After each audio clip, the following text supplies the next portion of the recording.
어머님, 전기를 너무 많이 쓰시는 거 아니에요? 나이 드시니까 절약하는 법을 잘 모르시나 봐요. 미영의 말에 숨은 날카로운 가시가 은숙의 가슴을 찔렀습니다. 하지만 은숙은 그저 미소만 지었습니다. 아들 준호 앞에서 며느리와 다투고 싶지 않았기 때문입니다. 남편을 떠나보낸 지 3년, 15평짜리 작은 시골집에서 홀로 지내던 은숙에게 아들이 말했습니다. 엄마, 저 미영이랑 전원주택에서 살고 싶은데 미영이가 전원주택 사는 게 꿈이래요. 엄마도 혼자니까 같이 살면 어때요? 그리고 엄마도 살 거니까 집 짓는 비용 좀 도와줄 수 있어요? 사실 이미 공사 시작했거든요. 아들의 행복을 바랐던 은숙은 평생 모은 5억 원을 선뜻 내주었습니다. 1층은 어머님이 쓰세요. 2층은 저희가 쓸게요. 아들 부부와 함께 사는 것도 적적하지 않을 것 같아 은숙은 흔쾌히 승낙했습니다. 자신이 5억 원을 보탠 전원주택. 이 새로운 터전에 이사 온 후 은숙은 1층에서 생활했습니다. 넓은 거실과 안방, 부엌까지 갖춘 1층은 혼자 살기에 충분했습니다. 아들 부부는 2층에서 생활했습니다. 미영은 밖에서는 완벽한 며느리였습니다. 동네 사람들 앞에서 미영은 언제나 은숙의 팔을 다정하게 끼고 다녔습니다. 우리 어머님은 요리도 잘하시고 살림도 꼼꼼하게 하세요. 하지만 집 안에서의 미영은 달랐습니다. 어머님, 1층 청소 좀 부탁드려요. 제가 직장 다니느라 바빠서. 처음에는 1층 청소만 부탁했던 미영이었습니다. 하지만 점점 요구가 늘어났습니다. 어머님, 2층 청소도 한 번만 도와주세요. 제가 허리가 아파서. 마당 정리도 어머님이 하시는 게 어떨까요? 어차피 시간 많으시잖아요. 어머님, 오늘 저녁 준비 좀 부탁드려요. 회식이 있어서 늦어질 것 같거든요. 결국 은숙은 1층부터 2층까지 모든 청소를 맡았습니다. 현관과 마당 정리는 물론이고 빨래와 다림질, 새 식구 식사 준비까지 모든 집안일이 은숙의 몫이 되었습니다. 미영은 어머님이 더 깔끔하게 하시네요. 어머님 손맛이 최고예요 라며 달콤한 말로 포장했지만 결국 모든 가사노동을 떠넘긴 것이었습니다. 은숙은 며느리가 직장을 다니니까 당연하다고 생각했습니다. 젊은 사람들이 힘든 건 이해할 수 있었습니다. 그런데 정말 힘든 일은 이사 온 후 한 달 후부터 생기기 시작했습니다. 전기세가 너무 많이 나오기 시작한 것입니다. 예전 시골집에서는 10만 원 정도 나오던 전기세가 이 집에서는 60만 원을 넘어섰습니다. 어머님, 혹시 1층에서 전기장판 밤새 켜놓고 주무세요? 미영이 고지서를 들여다보며 물었습니다. 아니야. 나는 이불만 덮고 자는데. 그럼 거실 에어컨을 너무 자주 트시는 거 아니에요? 1층이 넓으니까 전기 많이 들 텐데. 은숙은 고개를 저었습니다. 에어컨은 정말 더울 때만 잠깐 켰습니다. 전기료가 무서워서 선풍기로 버틴 날이 더 많았습니다. 이상하네요. 미영이 혀를 찼습니다. 2층은 저희 둘이 쓰는데도 별로 안 나올 것 같은데 1층에서만 이렇게 많이 나오다니요. 앞으로 전기요금은 어머님이 내시는 걸로 할게요. 저희보다 훨씬 많이 쓰시니까요. 그 말에 은숙의 뒤통수가 서늘해졌습니다. 이 집 짓는데 내 전 재산 5억을 들여서 이제 가진 돈도 별로 없는데 집안일까지 내가 다 하고 이 많은 전기세까지 내야 한다니. 하지만 어쩔 수 없었습니다. 엄마, 미안하긴 한데 우리 월급으로 이런 전기세까지 감당하긴 힘들어요. 은숙은 정말 나 때문에 이렇게 많은 요금이 나오는 건가 싶어서 이영의 전기세 납부 요구를 거절할 수 없었습니다. 그래, 알았다. 내가 좀 더 조심할게. 그날 밤 은숙은 화장실에서 조용히 울었습니다. 5억 원 내주고 집안일은 나 혼자 다 하고 전기세까지 내라니. 은숙은 그 뒤로 더욱 조심했습니다. 낮에는 1층 거실 선풍기도 끄고 지냈습니다.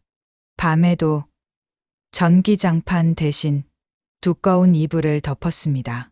하지만 전기세는 줄어들지 않았습니다. 오늘도 미영이 2층에서 내려와 고지서를 보며 혀를 찼습니다. 정말 이해가 안 돼요. 1층에서 뭘 그렇게 많이 쓰시는 거죠? 어머님, 이번 달은 70만 원이 나왔어요. 이제 정말 심각해요. 미영이 전기세 고지서를 은숙 앞에 내밀며 목소리를 높였습니다. 2층에서 내려온 준호도 옆에서 심각한 표정을 지었습니다. 엄마, 도대체 1층에서 뭘 그렇게 많이 쓰는 거예요? 우리는 2층에서 밤늦게 들어와서 자기만 하는데 은숙의 손이 떨렸습니다. 정말 억울했습니다. 새벽 5시부터 일어나 세 식구 아침밥을 준비하고 오전에는 1층과 2층 전체 청소를, 오후에는 빨래와 마당 정리를 하고 저녁에는 또다시 세 식구 저녁을 준비하는 하루하루였습니다. 손목과 무릎이 아파도 파스 하나 제대로 못 붙이고 살았습니다. 그런데도 전기는 아껴 쓰고 있었습니다. 넓은 1층이지만 거실 한쪽만 쓰고 에어컨은 거의 틀지 않았습니다. 무더운 여름밤에도 더위에 잠 못 이루는 날이 많았지만 전기료가 무서워 선풍기만으로 참았습니다. 집안일은 나 혼자 다 하고. 근데 전기세는 왜 이렇게 많이 나오지? 은숙의 마음속에는 답답함이 차올랐습니다. 뭔가 이상했습니다. 분명 예전 시골집보다 전기를 더 아껴 쓰고 있는데 전기세는 6배나 많이 나왔습니다. 나는 정말 아껴 쓰고 있어. 그럼 도대체 이 전기는 어디서 나온 거예요? 미영이 따져 물었습니다. 1층이 넓다고 해서 이렇게까지 나올 리가 없어요. 혹시 치매기가 있으셔서 전기 켜놓고 까먹으시는 건 아니죠? 은숙의 가슴이 덜컹 내려앉았습니다. 치매라니. 자신이 집안일을 완벽하게 해내고 있는데 단지 전기세가 많이 나온다는 이유로 치매 의심을 받다니. 미영아, 준호가 말렸지만 그의 표정에도 의심의 기색이 역력했습니다. 아니야, 나는 멀쩡해. 은숙이 간신히 말했습니다. 그럼 증명해 보세요. 하루 종일 1층에서 뭘 하시는지 일기라도 써보세요. 언제 뭘 켜고 끄는지 말이에요. 미영의 요구에 은숙은 할 말을 잃었습니다. 마치 자신이 범죄자가 된 기분이었습니다. 은숙의 가슴이 무너져 내렸습니다. 5억 원을 들여 집을 지어준 것도 모자라 모든 집안일을 도맡아 하면서도 50, 60만 원은 우습게 넘는 전기세까지 내고 이제는 일상을 감시까지 당하는 기분이었습니다. 내가 뭘 잘못했다고. 은숙의 눈가에 뜨거운 눈물이 흐르기 시작했습니다. 하루 15시간씩 집안일을 하느라 허리도 아프고 손목도 아픈데 고작 전기를 많이 쓴다는 이유로 이런 취급을 받아야 하다니. 남편이 살아있을 때는 이런 대접을 받은 적이 없었습니다. 그날부터 은숙은 정말로 전기 사용 일기를 쓰기 시작했습니다. 오전 5시 밥솥 사용 5시 30분끔. 오전 6시 청소기 20분 사용. 오전 9시 거실 선풍기 30분 사용. 하루 종일 자신의 행동을 하나하나 기록했습니다. 화장실 전등 켠 시간, 선풍기 돌린 시간, 심지어 휴대폰 충전한 시간까지 빼먹지 않고 적었습니다. 마치 자신의 행동을 감시당하는 기분이었지만 그래야만 억울함을 풀 수 있을 것 같았습니다. 밤에는 더위에 못 견뎌도 선풍기를 틀지 않았습니다. 땀에 흠뻑 젖어서 뒤척이며 밤을 지새웠습니다. 낮에도 전등 하나 켜지 않고 어두컴컴한 방에서 지냈습니다. 이 정도면 전기세가 줄어들겠지. 하지만 한 주가 지났는데도 별다른 변화는 없어 보였습니다. 일주일 후 미영이 그 일기를 보며 비웃듯 말했습니다. 어머님, 이렇게 쓰시는데 전기세가 이렇게 나올 리가 없어요. 뭔가 빼먹고 계시는 거 아니에요? 1층 구석구석에 뭔가 숨겨놓고 쓰시는 건 아니죠? 나는 정말 이것밖에 안 써. 은숙의 목소리는 쇠약해져 있었습니다. 매일 새벽부터 밤까지 일하고 전기세 걱정까지 하느라 지쳐 있었습니다. 그럼 혹시 몰래 전기 히터라도 쓰고 계신 건 아니죠? 1층이 습하다고 제습기라도. 은숙은 그런 기계가 없다고 말했지만 미영은 믿지 않았습니다. 어머님이 나이 드셔서 전기 아끼는 법을 모르시는 거예요. 예전 시골집 습관대로 막 쓰시면 안 되죠? 여기는 2층 전원주택이라 전기료가 훨씬 많이 나와요. 역시 전기세는 앞으로도 어머님이 혼자서 내시는 게 맞는 것 같아요. 그 말을 들은 순간 은숙의 가슴이 찢어질 것 같았습니다. 이렇게 아끼고 노력하는데 죽을 때까지 매달 이렇게 내야 한다니. 남은 돈도 얼마 없는데 매달 70만 원씩 나가면 언제까지 버틸 수 있을까요?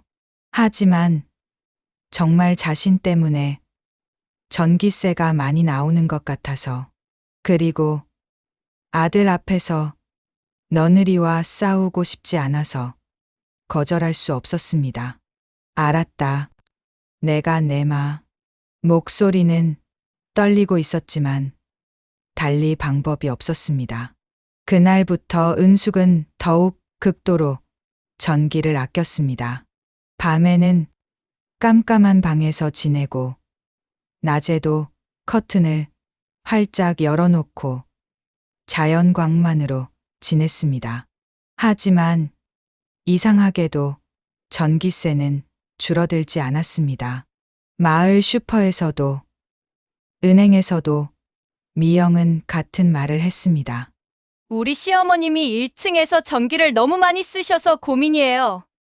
시골에서 오셔서 절약 개념이 없으신가 봐요. 사람들이 은숙을 보는 눈이 달라졌습니다. 전기를 펑펑 쓰는 할머니로 찍힌 것입니다.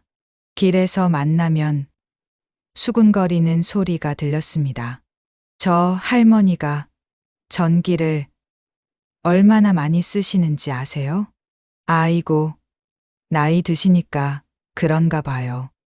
은숙은 마트에서 장을 볼 때도, 은행에 일을 보러 갈 때도 사람들의 시선이 따가웠습니다.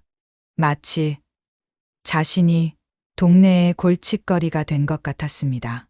밤마다 1층 침실에서 천장을 보며 눈물을 흘렸습니다. 5억 원을 내주고 집까지 지어줬는데 이제는 전기 도둑 취급을 받고 있었습니다. 정말 내가 잘못하고 있는 걸까? 나도 모르게 뭔가 하고 있는 건 아닐까? 자기 의심은 점점 깊어져 갔습니다. 아들도 며느리 편을 드는 것 같고 동네 사람들도 자신을 이상한 눈으로 바라봤습니다. 어떤 날은 혼자서 1층을 구석구석 뒤져봤습니다. 혹시 자신도 모르게 어딘가에 전기 제품을 켜두고 있는 건 아닌지, 정말 치매가 와서 기억을 못하는 건 아닌지 확인해 보려고요. 하지만 아무것도 찾을 수 없었습니다. 그저 선풍기 하나, 냉장고 하나, 전기밥솥 하나뿐이었습니다. 그러던 어느 날 밤 옆집에서 연기가 피어올랐습니다. 엄마, 옆집에 불 났어요. 빨리 나가세요. 준호의 다급한 외침에 은숙은 1층에서 급히 뛰쳐나왔습니다. 옆집 2층 전원주택에서 연기가 피어오르고 있었습니다. 소방차 사이렌 소리가 마을을 가득 채웠습니다. 다행히 큰 불은 아니네요. 미영이 2층에서 내려와 안도의 한숨을 쉬었습니다. 소방관들이 진화 작업을 마친 후 예상치 못한 일이 벌어졌습니다. 한국전력 직원들이 나타난 것입니다. 화재 원인이 전기 합선일 가능성이 있어서 이 일대 전기 배선을 모두 점검해야 합니다. 전력회사 직원은 은숙네 집 앞에서 계량기를 들여다보더니 고개를 갸우뚱했습니다. 이상하네요. 계량기가 조작된 것 같은데. 뭐라고요? 은숙이 다가갔습니다. 아, 이런 경우가 종종 있어요. 누군가 배선을 임의로 조작해서 다른 세대 전기 사용량이 한 곳으로 몰리게 하는 거죠. 직원이 계량기 뒤쪽을 자세히 살펴보더니 놀란 표정을 지었습니다. 이게 뭐지? 이 주택은 2층 배선이 1층 계량기로 연결되어 있네요. 은숙의 심장이 쿵쾅거렸습니다. 그게 무슨 뜻이에요? 간단히 말해서 2층에서 쓰는 모든 전기가 1층 계량기로 측정되고 있다는 뜻입니다. 아마 2층 사용량까지도 1층 명의로 전기세가 나왔을 텐데요. 순간 정적이 흘렀습니다. 마을 이장과 몇몇 이웃들도 구경 나와 있던 상황이었습니다. 그럼 지금까지 나온 전기세는? 은숙의 목소리가 떨렸습니다. 2층 사용량까지 합쳐진 거죠. 진짜 1층만의 사용량은 이것보다 훨씬 적을 겁니다. 미영의 얼굴이 하얗게 질렸습니다. 그동안 자신이 얼마나 큰 거짓말을 했는지 모든 사람 앞에서 드러난 것입니다. 이건 우연일 거예요. 미영이 떨리는 목소리로 말했습니다. 집을 지을 때 실수로. 아닙니다. 전력회사 직원이 단호하게 말했습니다. 이런 배선은 의도적으로 조작하지 않으면 불가능해요. 누군가 일부러 이렇게 만든 거죠. 이장이 혀를 찼습니다. 그럼 할머니가 그동안 억울하게 전기세를 내신 거네요. 엄마, 준호가 어머니를 바라봤습니다. 그의 눈에는 미안함과 당황스러움이 가득했습니다. 은숙은 다리에 힘이 빠져 주저앉을 뻔했습니다. 그동안 자신을 탓하며 눈물 흘렸던 밤들이 70만 원씩 전기세를 내기 위해 용돈을 아끼고 아꼈던 날들이 주마등처럼 스쳐 지나갔습니다. 미영 씨, 설마 이걸 알고 계셨던 건 아니죠? 이웃집 아주머니가 날카롭게 물었습니다. 아, 아뇨. 저도 몰랐어요. 미영이 허둥댔지만 그 누구도 믿지 않았습니다. 전력회사 직원이 메모를 하며 말했습니다.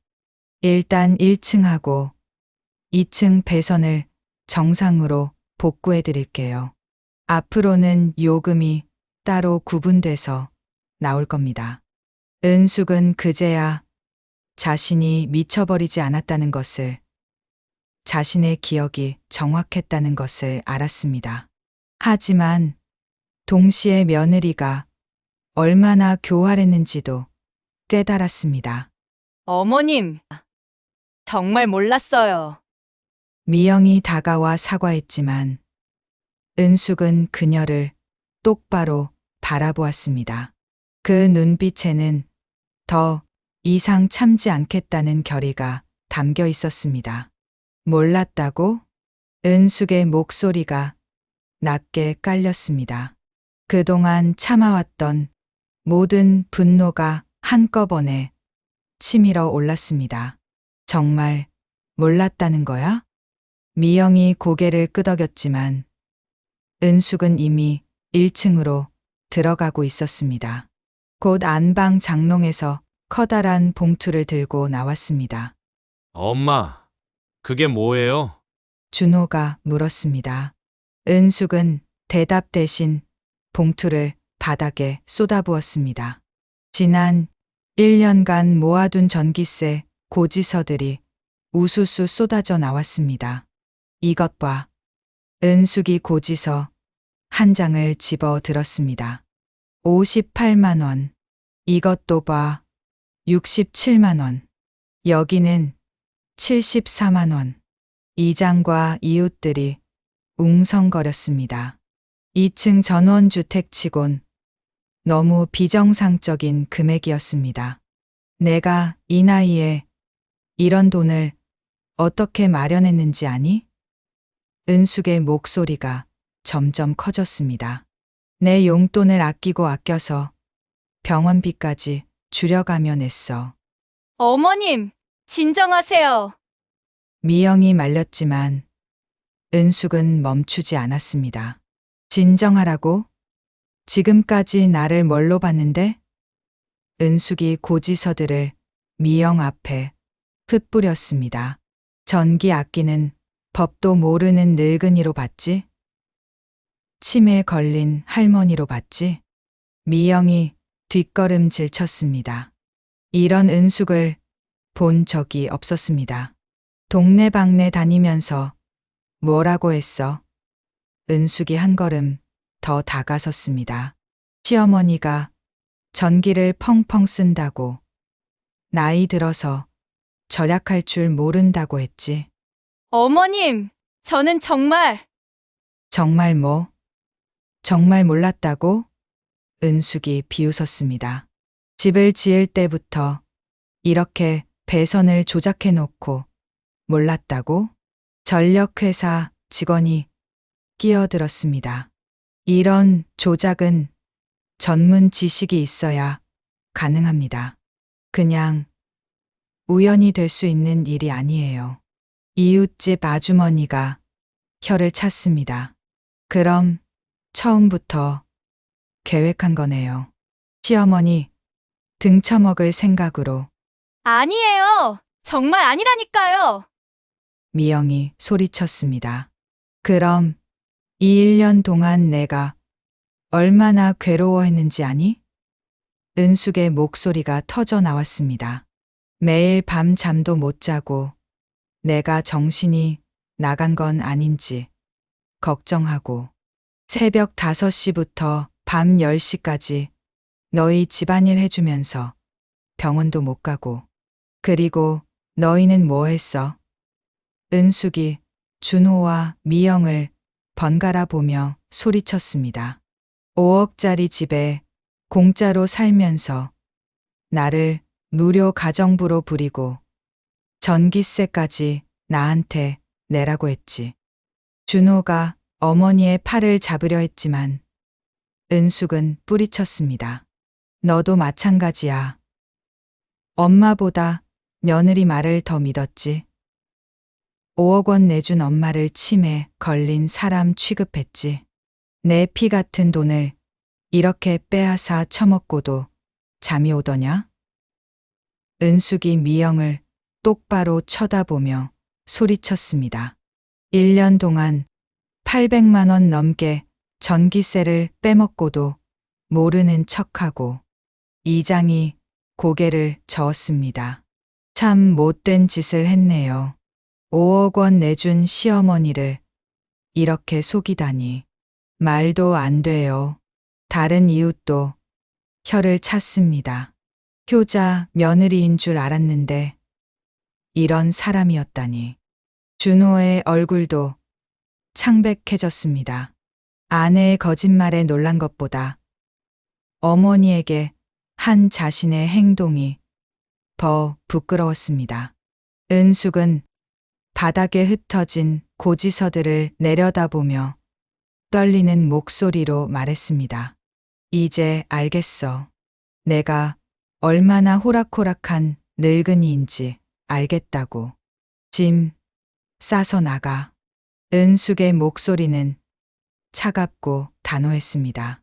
바닥에 흩어진 전기세 고지서들 사이에 서서 그녀는 미영을 똑바로 바라봤습니다.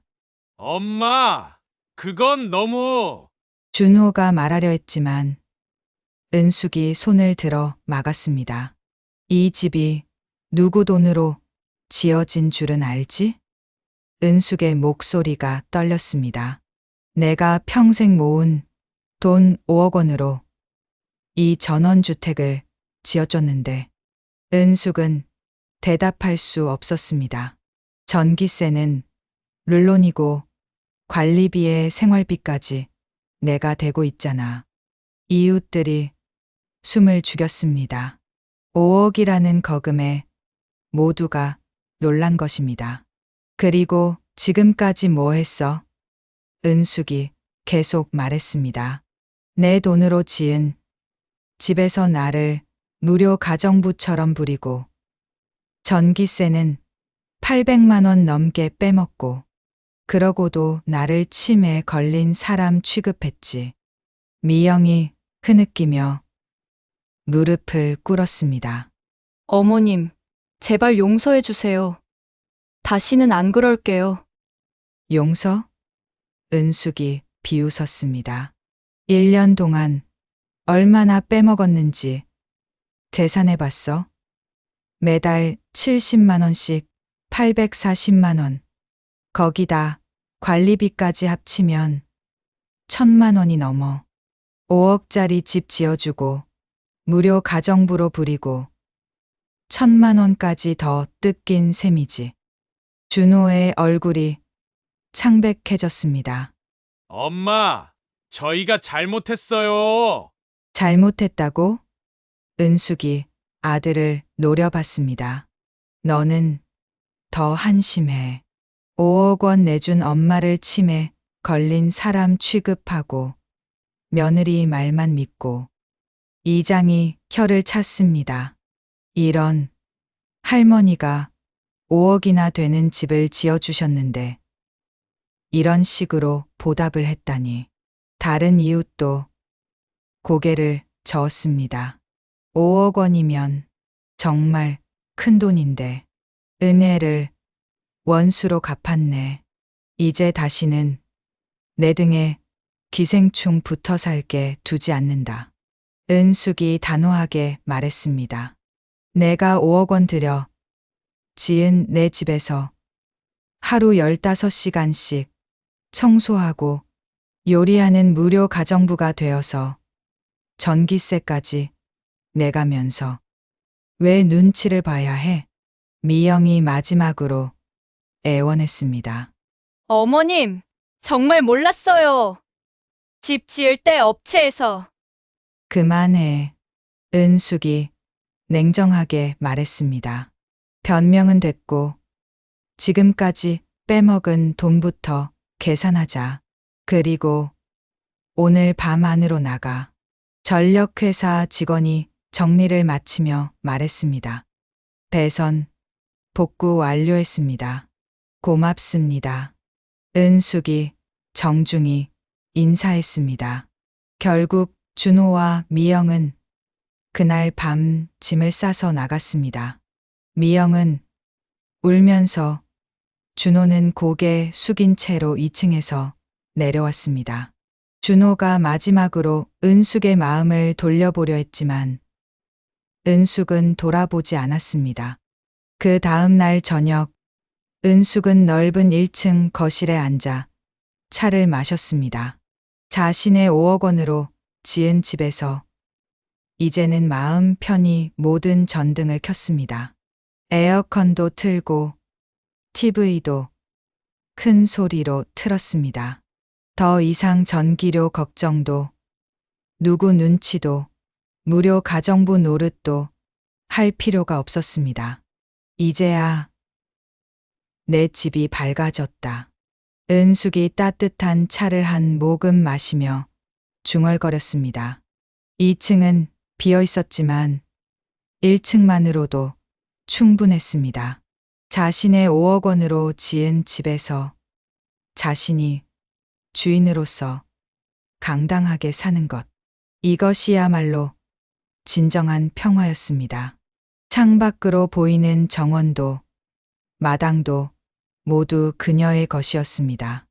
이제 누구의 무료 가정부도 되지 않겠다는 다짐과 함께 은숙의 얼굴에는 오랜만에 진짜 미소가 떠올랐습니다. 여러분이 은숙이었다면 어떻게 대처하셨을 것 같은가요? 댓글로 여러분의 의견을 달아주세요. 구독과 좋아요를 눌러주시면 반딧불이 더 많은 이야기를 물어옵니다. 오늘도 건강하시고 항상 행복하세요.